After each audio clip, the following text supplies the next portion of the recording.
Doctor, let's talk about cancer a little bit. Uh, what, in your opinion, is the cause? I mean, there's many types of cancer, but what are the cause or causes? All of us develop cancer cells every single day of our body. Hmm. And why is that? It's a natural progression. Okay. We are replacing millions of cells in our Hmm. body every day. Some of those cells are going to be what they call neoplastic or abnormal cells. Some of those cells are going to be malignant. With a normally functioning immune system, the body is very capable of recognizing those cells, marking, tagging those cells, and then having other cells kill them and other cells engulf them and eliminate them. When that immune system is compromised, and there are several things that can compromise the immune system, then those cells are not targeted, and the cell growth becomes exponential and uncontrollable. So it's difficult to actually classify cancer as a disease because it's a naturally occurring in your body Hmm. every single day. It's the uncontrolled growth of these cells that goes unmonitored that's the problem. So, what are some of the things that cause it? What if it's an immune disorder, then basically, right? One What of, in turn causes that? one of the primary problems in the United States, believe it or not, I'll name two: sugar and estradiol, which is Okay. one of 32 estrogens, but it's a primary estrogen.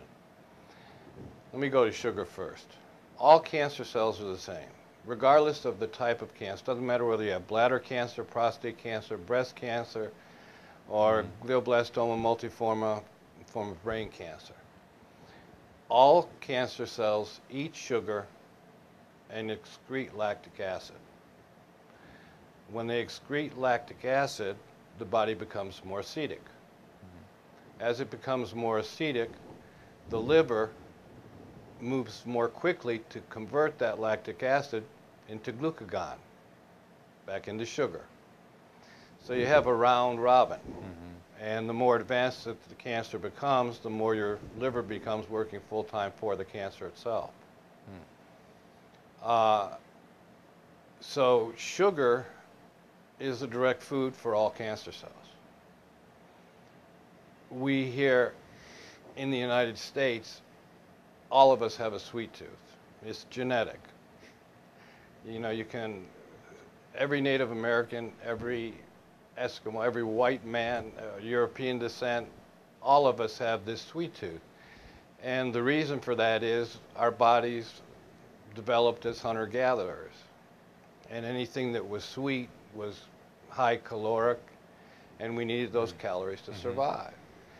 Well, the times have changed a little bit. Now we're the most obese society in the country, the United States, Hmm. and it's all because of that. What happens is we take in sugar.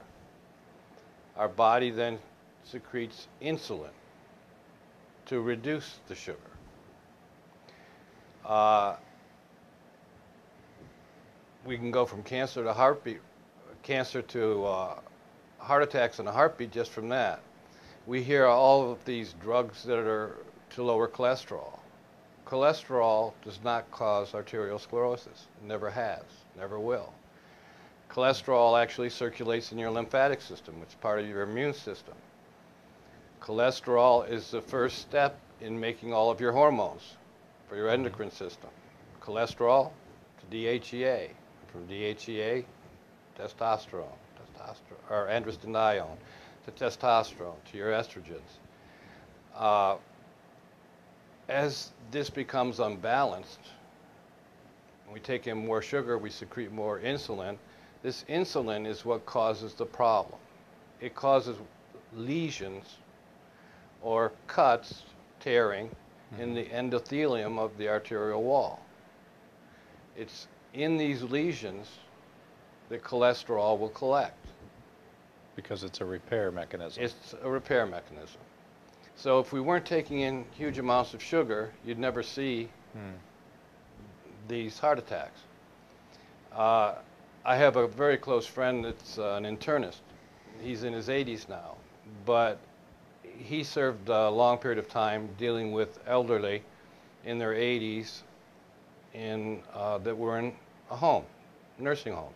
Not because they were ill, these were just more retirement homes. And he was their physician. He never found cholesterol levels under 250 in anyone over the age of 80.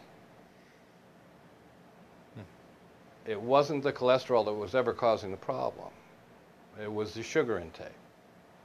And now all of our food has sugar in it. So we see rising levels of this heart disease and rising selling of statin drugs when it's much simpler just to cut sugar out of your diet. I say that, it's not really that simple. But if you could cut sugar out, it would reduce cancer rates and cardiovascular incidence probably by 90%.